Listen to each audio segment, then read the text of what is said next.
call to order the regular meeting of the Woodland Park Planning Commission of March 23rd, 2017. You have the roll call, please. Yes, Mr. Chairman. Beginning with Jeff Watson. Here. Ken Hartsman. Here. Vicki Good. Here. Jerry Penland. Here. Charles Schrader. Here. Steve Stanner. Here. And for the record, absent tonight is John DeVoe, Ellen Carrick, and Peter Scanlon. Hey, thank you. Join me in the Pledge of Allegiance, please. I pledge allegiance to the flag of the United States of America and to the republic for which it stands, one nation, under God, indivisible, with liberty and justice for all.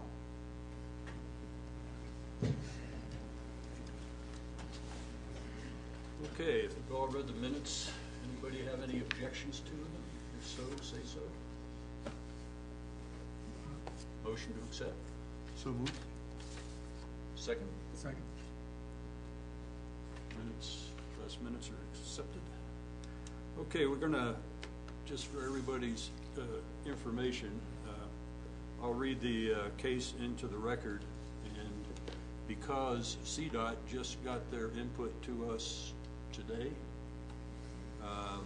we're going to do a continuance to when? April 27th. To April 27th for this case. So we, the commissioners, will be in a position of listening.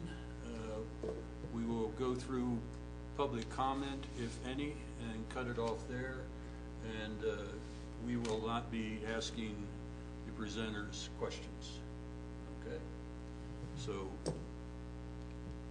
with that, let me read the case into the record.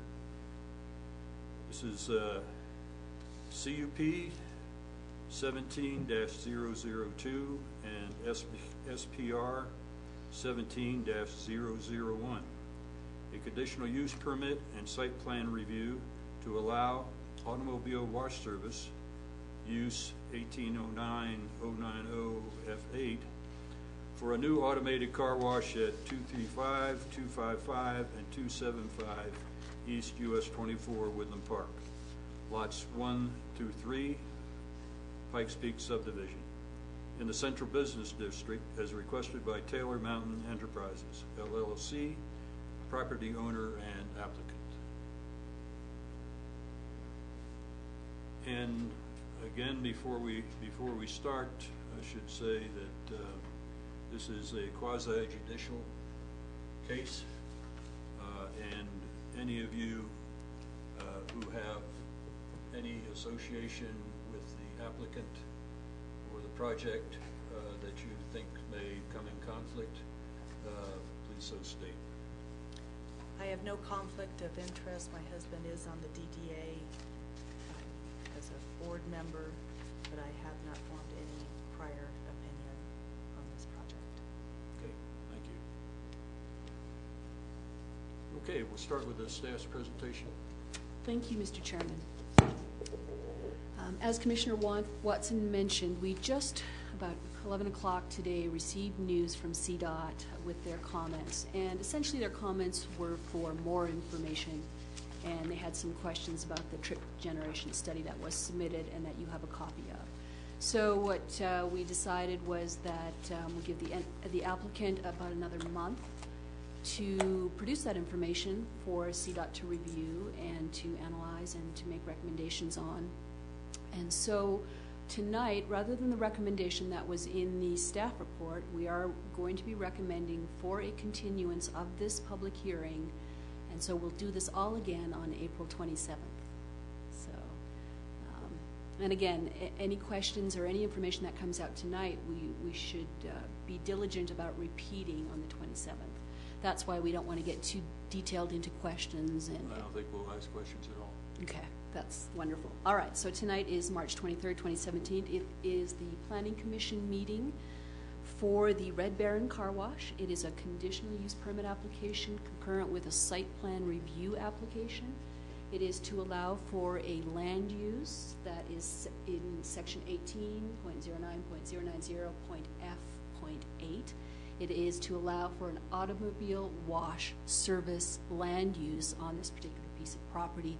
And specifically, it's for a project that contains a 4,400 square foot car wash on lots 1, 2, and 3 of Pikes Peak subdivision. There was a community meeting that was held. We did advertise to everybody within 150 feet. We sent out a letter letting them know about the community meeting, and then the community meeting was also posted on the posters that are posted on the property. That community meeting was at 7 o'clock on March 15th. 3 members of the public showed up, and it was more of a general discussion. The applicant described his project, and the members of the public really had no substantive concerns. There was just a general discussion. So there's nothing to report really from that meeting.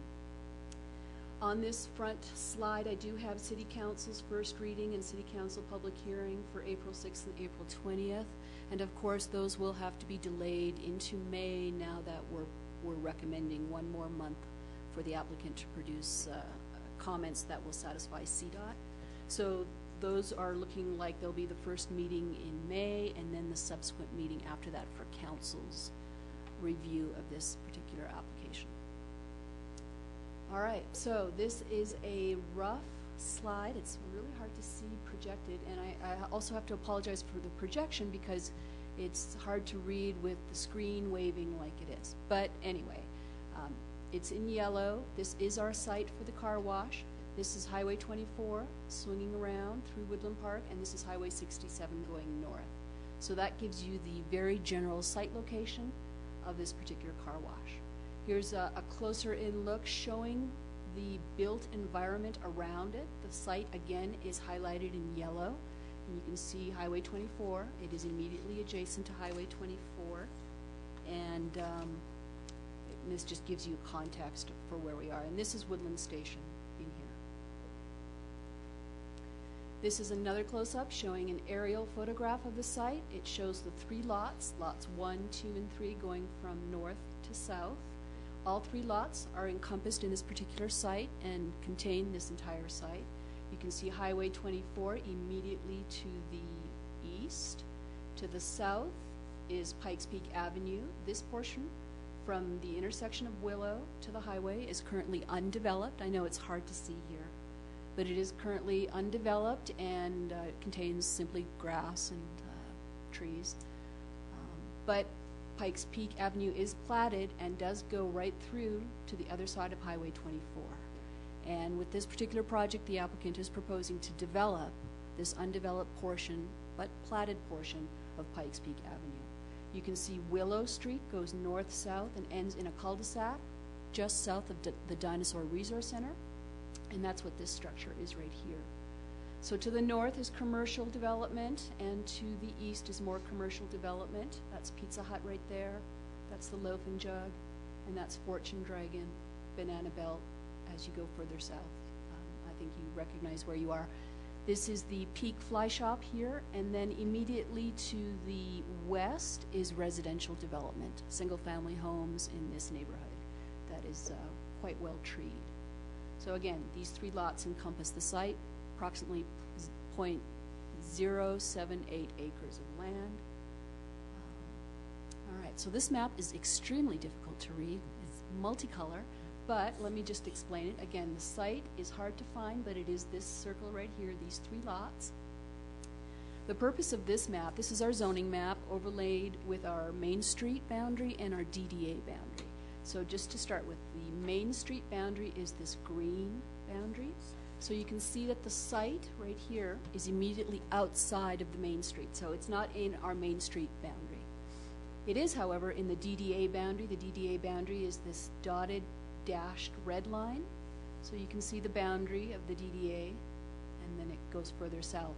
But the site is entirely within the DDA boundary. And this applicant has gone before the Downtown Development Authority to ask for a tax increment financing agreement.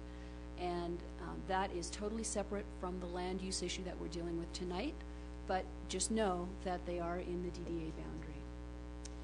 This map again is our zoning map, and what it shows is everything in blue is our CBD zone district. This site, all 3 lots, are within the blue area, the blue zone, which is the central business district.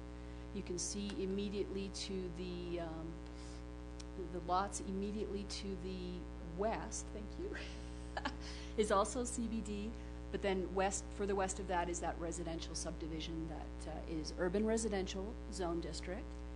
And then pretty much surrounding the entire site itself is more of the central business district zone that we are looking at. What I'm going to do is go through a series of photos, and it'll kind of show you what the site looks like. It's really dark and hard to see, but this is from the north end of the site looking right down the 3 lots. I'm standing on what I believe is to be very close to the property line, if not the property line. And what you see is this drainage ditch that has made this significant erosion cut right through all 3 lots. This is a regional system that's caused this, and I would wager to say that the city system that was put in to handle this erosion has failed. And so we see this type of a situation.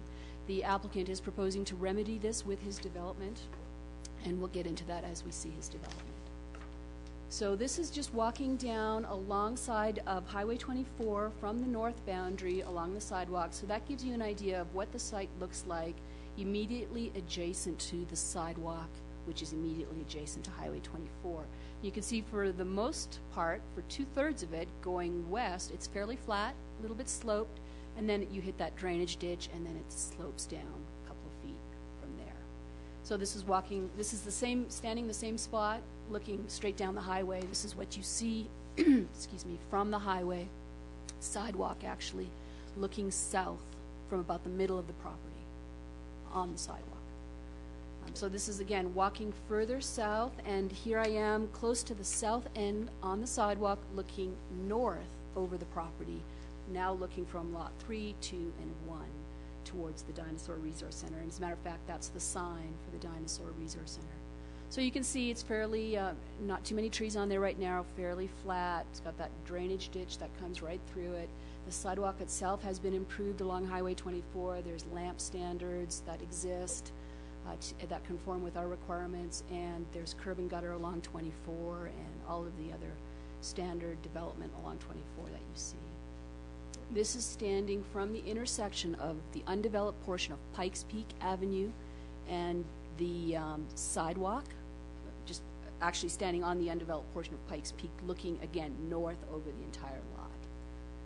Now this is looking from the sidewalk to the portion, to the curb cut along Highway 24 that is going to be the intersection of Pikes Peak Avenue. So you can see that their ramps have been developed on both sides of the sidewalk. A little apron has been created, and there's the curve for this intersection of Pikes Peak Avenue, which has existed as an access permit through CDOT since at least 1988. So this has always been the intention of city staff to get this intersection developed, built, and fully functional.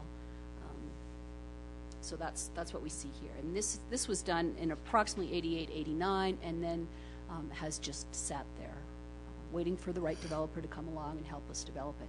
So this is standing pretty much at the barricade, looking west along the undeveloped portion of Pikes Peak, and then here is the developed portion of Pikes Peak at the far end. So this is what Pikes Peak Avenue looks like right now. And this is really hard to see, but I'm just walking down that undeveloped portion, and you can see that there's transmission lines that go on one side of this right-of-way, this platted right-of-way, and grass is essentially what's there. It has been cleared. There's no trees. There is a slight slope that the applicant has to deal with on this, and he is dealing with it. This is standing at the intersection of Willow and Pikes Peak. It's a developed intersection right there, and I'm looking east along the undeveloped portion of Pikes Peak Avenue right here. This is standing at the same corner, now looking in towards the site. So this is a single-family residence also owned by this applicant and is not part of this application, is not part of the 3 lots, but the lot itself and the single-family residence is currently owned by this applicant. And here we're looking at the difference in grade between that erosion ditch that goes through the property and the house behind it. And all of that will be corrected by this development. So we're looking at the property right here. And as a matter of fact, this poster, this notification poster, is on the property, on the site that we're talking about tonight.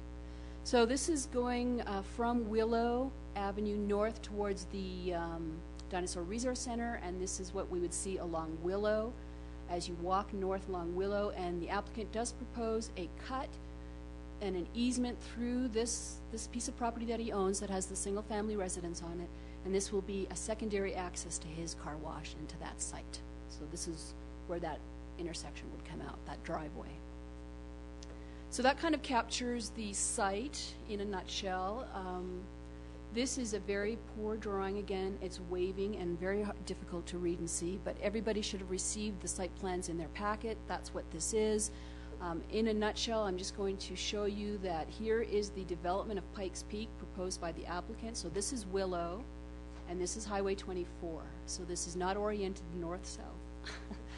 But here we are looking down Pikes Peak Avenue. There's that transmission line that goes right along through that road, over top that road. And the applicant is proposing a sidewalk all the way from Willow to Highway 24. And it's hard to see, but he's got a right turn lane, he's got a through lane and a left turn lane onto Highway 24, and then this is a right turn lane from Highway 24 into Pikes Peak or into the development. So that's the access to the site, and here is that northern access that goes on to Willow from the car wash itself. So that's a secondary access. So if you were to drive from Highway 24, take a right-hand turn, come into here, this is your stacking lanes into the car wash. And then this is the actual car wash building itself, which can handle approximately four vehicles, I believe, 4 to 5 vehicles within. About 60 cars an hour. Okay, and the applicant. Okay, and the applicant. Okay, but so there can be more than one car at a time in this car wash facility, is what I'm getting at. So there's ample stacking distance and then ample distance within the car wash itself.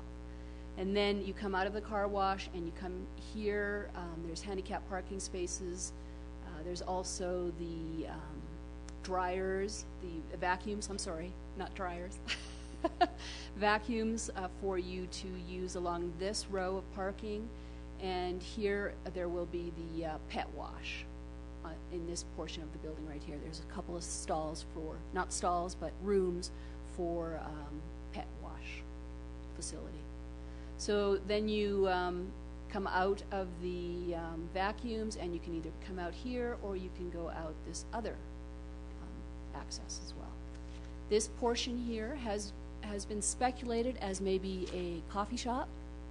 He even did a trip generation count, a trip count showing the trips that would be generated if this were a coffee shop.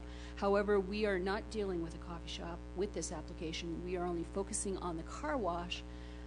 When and if this does get developed, and if it is a coffee shop, we will have a site plan review process. If it's something that needs a conditional use permit, then we will come before this committee, this commission, and deal with that land use at that time. So it's important to remember that with this application for this conditional use permit, we're only dealing with the car wash land use. This is that triangular portion that the applicant also owns that has the house on it. So it gives you a little bit of an idea. And there is a house on it. I believe it's vacant right now. It is vacant. So. And again, this is Willow Street. There's the cul-de-sac. And just to the north here is the Dinosaur Resource Center. These are some elevations of all sides of the building and what it would look like. And the city staff has reviewed these elevations and the building materials and do believe that they comply as submitted with our architectural design standards, and it harmonizes with the area and would be an asset to the commercial district in the area. Hard to read again, but this is the floor plan. You should have a copy of this with your packet, and you will be sent another packet on April 27th as well. Again, this just shows you the layout, coming in the building with your car to get it washed, coming out of the building and going to the parking stalls for the vacuum. This is the mechanical room adjacent to the wash area, and here are the two pet grooming, pet wash areas, an office inside, a restroom. So that's a really, really basic floor plan for this particular structure. So staff did a complete review and analysis of this application based on the submittal items. We did send a referral out to various agencies, the city agencies, including utilities, public works, the police department, economic development, special projects, and the building department all received a referral. We sent it out to the Northeast Teller County Fire Protection District, to IREA, to Black Hills, Baja, CDOT, and CenturyLink. Everything that's highlighted in red is an agency that responded to us, including CDOT, which responded. They did respond in writing, but I don't have it for you tonight. It will be with the April 27th packet, as well as the response from the applicant to CDOT's comments and questions. Utilities did respond. In essence, they approved the land use as a car wash, but they had a lot of specific construction and zoning development permit type issues, also issues for the applicant to consider when he does his lot consolidation, to bring it from 3 lots to 2 lots or 3 lots to 1 lot, however he decides to go. And that's related to the placement of utilities, water, sewer, and where those should go based on what lot we're talking about. So that was utilities response. Public works, again, there's no problems connecting with water and sewer. Our utilities department looked at it. The applicant would be subject to tap fees and is willing to succumb to those tap fees. We did send it out to the Northeast Teller County Fire Protection District. Their concerns revolve around compliance with the Fire Protection Code, access, water supply, which the applicant will conform to, all of the requirements in the fire code. They also commented and recommended disapproval based on the TIF funding agreement that is possible through the DDA, and the TIF funding and that financing is not related to this land use case and should not be an issue with respect to this land use case. So when you see that in the fire department response, it really is not a criteria that we use in our 11 conditional use permit criteria. And then, like I said, CDOT responded. We talked to them at length on the phone this morning. They had 3 issues, 2 of them related to the trip generation study and revisions that might be necessary to that. And then another request that that this be subject to a full traffic study, not just a trip generation report, but a full traffic study, which would include level of service analysis and full movements and everything. So what we did again was, based on that need for supplemental information by CDOT, we are recommending that this be continued to April 27th for Planning Commission consideration. And at that time, we hope to have the applicant respond to CDOT's questions. We hope to have CDOT's comments and conditions, if any, and hopefully you will have enough information to make a decision on April 27th. We did public notices for tonight's meeting. We sent out adjacent property owner notices to everyone within 150 feet of the property. We posted we had 4 posters up on the property notifying everybody of tonight's meeting, also of council's meeting, which we will now have to change. And we also published a notice in the Courier for tonight's meeting. So we wanted to continue with tonight's meeting because we had done all this public notice, and we wanted to give the members of the public that did show up the opportunity to speak in the event that they can't make it April 27th, or just because they had expected tonight's meeting. So that's why we're continuing with tonight's meeting. And finally, just to reiterate, this is in the Central Business Zone District, and that was the review that staff started our analysis with. How does it comply with the Central Business District in terms of the development that was submitted? So first of all, the CBD Zone District is a downtown area. It is associated with commercial activity, and it should be accessed by pedestrians and the motoring public. High-density design issues that are related to the highway adjacency to parking, landscaping, and mobility. All of those things come into play when we're looking at the Central Business Zone District. Permitted uses, I'm not really going to go through this, but on this site, for instance, you could have things like a vet clinic, you could have a contractor's office, you could have a print shop, you could have a shoe repair shop, you could have a hardware, paint, carpet, lumber store. Those are the type of uses that are permitted outright, wouldn't even have to come in front of the Planning Commission, for instance. This, however, is a conditional use, as shown in red. A car wash is a conditional use, and as a conditional use, must come before this Planning Commission for recommendation to council. Other things that are conditional are things like warehouse uses, wholesale trade, grocery store, those types of uses. So a car wash is a conditional use. The limitations within the central business zone district, for instance, height. Maximum height is 35 feet. This building is well below 35 feet. It complies. Front yards, minimum front yard is 10 feet, 0 in the rear, 6 foot in the side. The building, as proposed, does comply with all the yard requirements, all the setback requirements. Frontage, the minimum frontage, this really relates to subdivision purposes. Minimum is 25 feet. Of course, he's got over 300 feet of frontage along Highway 24, along Pikes Peak Avenue, and even some on Willow, so frontage is certainly not an issue with this. Parking, the applicant has proposed a parking plan that staff has reviewed and does not have any objection to. We just ask that he consistently show where his accessible spaces are. They're in different spaces on different site plans, and that's just a minor correction. Fencing and shrubbery, not really applicable. He's not proposing any fencing, and shrubbery is handled through the landscaping requirements. Signage, he doesn't show any signage on the site plan, nor should he. Signage is addressed through a separate administrative sign permit that must meet all of our standards for whatever type of sign he's proposing. Sidewalk, the applicant is proposing to comply with our standards and will be constructing a sidewalk all along the length of Pikes Peak on the north side of Pikes Peak Avenue. And landscaping, a minimum requirement of 10%, the applicant shows more than 10% landscaping. So in a nutshell, it complies with the CBD zone district limitations. There are 11 conditional use permit standards that we review and assess for any development permit application for a conditional use. I'm going to briefly touch on these. There is a need for this type of a car wash. This would be the only one of its kind in the city at this time. So there is a perceived need, and it's unique. It's one of a kind. Public health and welfare, there are no impacts to public health and welfare from this particular application and this development. As a matter of fact, the development would increase health and welfare by fixing things like the drainage and putting a street through where there should be one.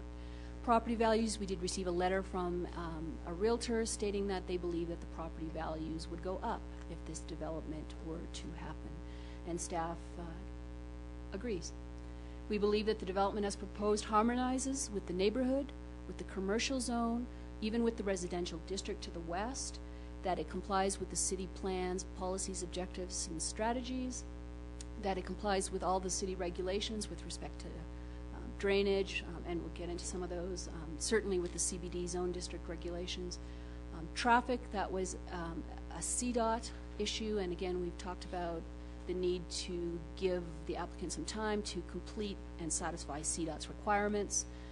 Drainage, they are proposing on-site drainage to handle historic flows.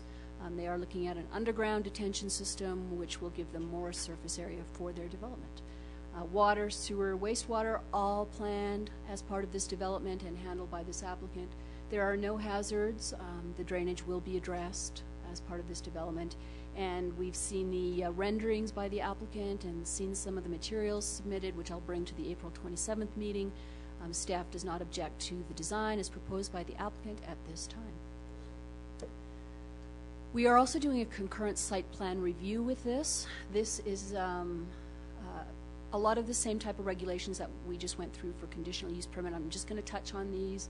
Again, we assessed it with the city plans and believe that it complies with the goals, policies, and objectives and strategies of the comprehensive plan of the City of Woodland Park. We believe it complies with all the city regulations, including grading, erosion, design, parking, lighting, layout, architecture, and tree retention such as it is, and tree insertion such as they will be doing in their landscaping plan. Traffic is the one unresolved issue that needs to go to CDOT. Topography, soils, drainage, environmental hazards, and features are all addressed as part of this site plan review. Again, water, sewer, wastewater, air quality, all addressed as part of the site plan review and part of the conditional use permit. Fire was sent out to fire, and the applicant will be subject to the fire code, and will have to comply with the fire code. Safety hazards, none were identified.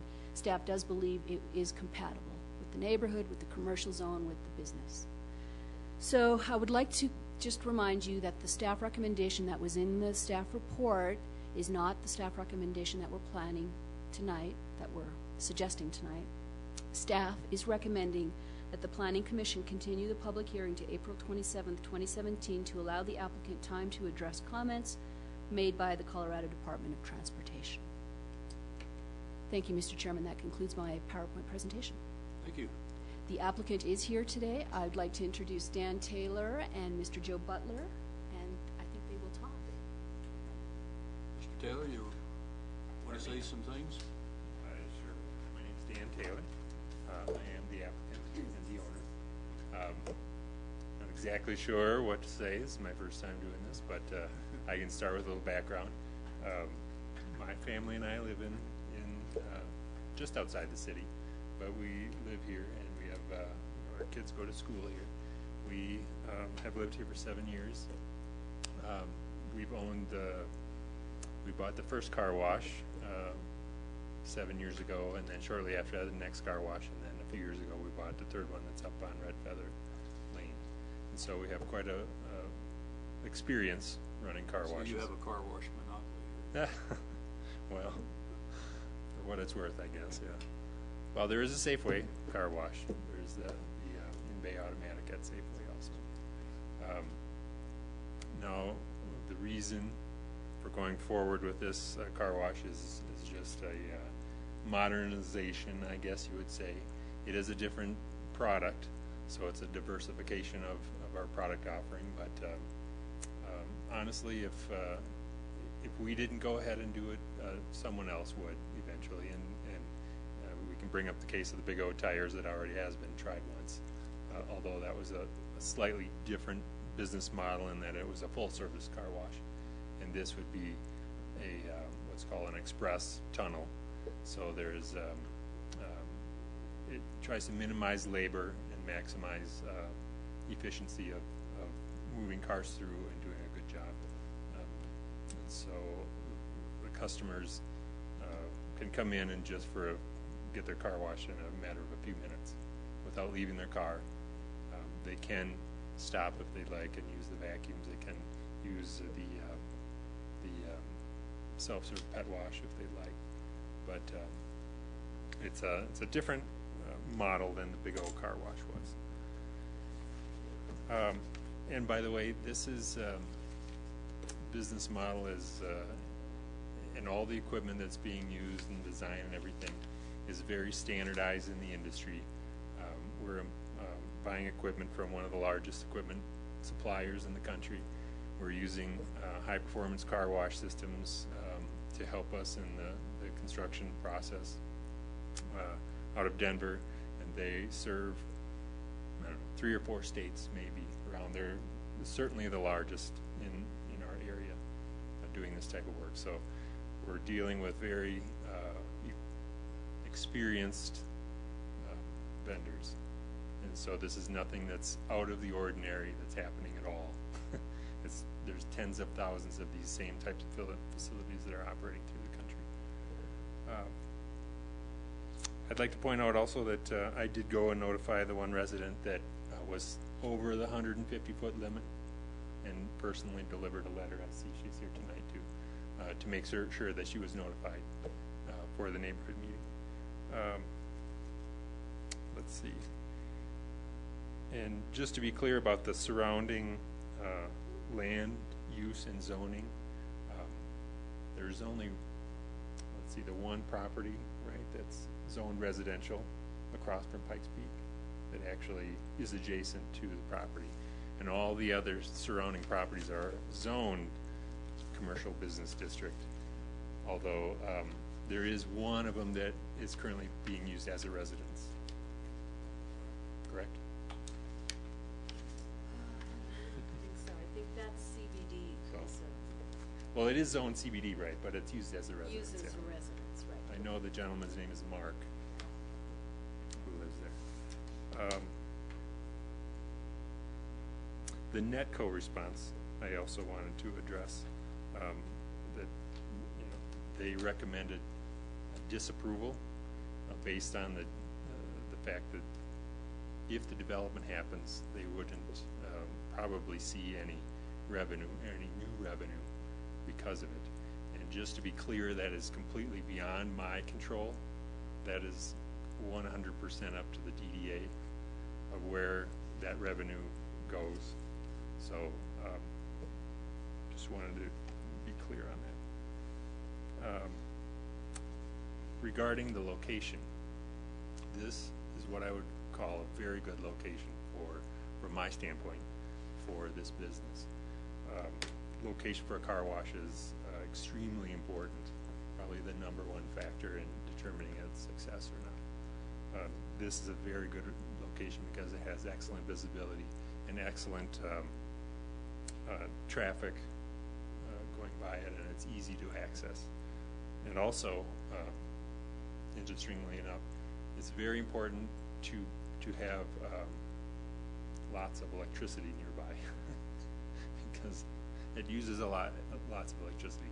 And so it just so happens that Laura pointed out the power lines that run right along Pikes Peak Avenue are exactly what we need for this location. And if you get very far away from that large quantities of three-phase power, it becomes extremely expensive to mitigate that.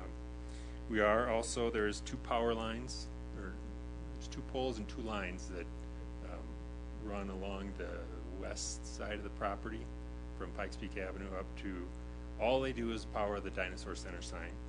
And we're also proposing to, and we don't have to, but we're proposing to put those lines underground as part of the project.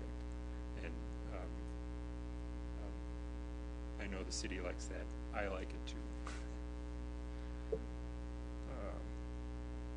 And the underground detention I wanted to bring up too, and I think Laura touched on that, that's something that we didn't have to do with this project, but part of it is gaining more usable square footage out of the property, but also part of it is an aesthetic.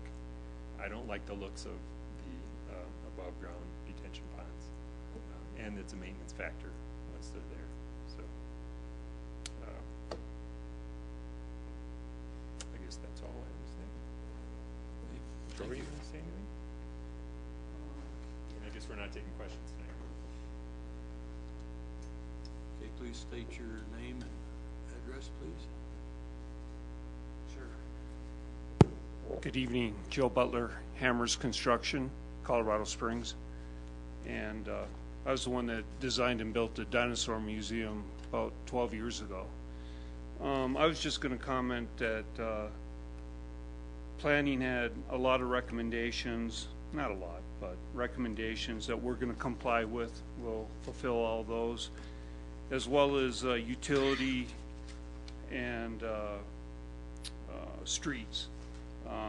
They had some comments as well, and we'll meet all those requirements. So, thank you. Thank you. Okay, now we're opening it up to, I know all our inquiring minds here have a lot of questions, but we'll hold off till next week. It's open to public comment now. We'll open the floor. Anybody from the public that wishes to stand up and make a comment? Please come up to the podium and state your name and address, please.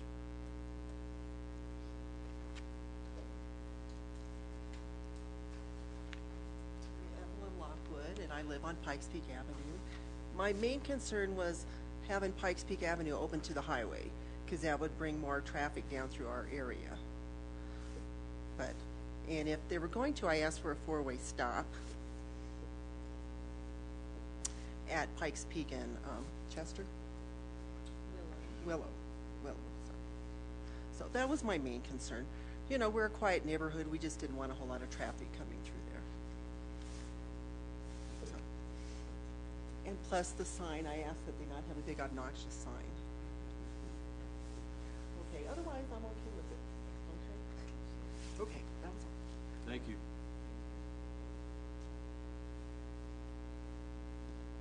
Okay, we'll close public comment, and since we're not having discussions, I'll call for a motion to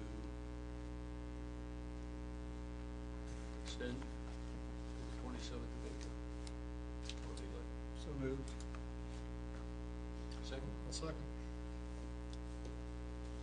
Carried. No, we'll take a roll call vote. Roll call. All right. Beginning with Jeff Watson, Yes? Ken Hartsfield, Yes. Vicki Good, Yes. Jerry Penman, Yes. Charles Schrader, Yes. and Steve Stannard. Yes. Motion passed. Okay. So we invite the public to come back on April 27th, if you'd like to hear the final discussion and deliberations for this case. Okay, Okay? thank you all for attending. We will continue with our business with reports. I have no reports.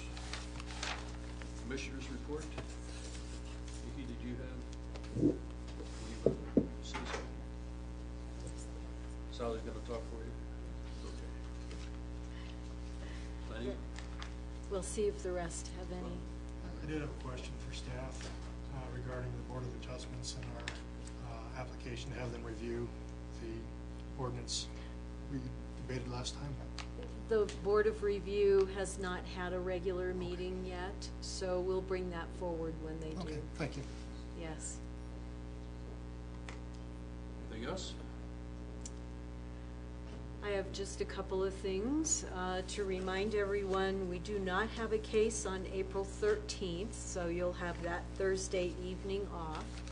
And then wanted to just share with you a couple of activities that have occurred as a result of the Main Street program.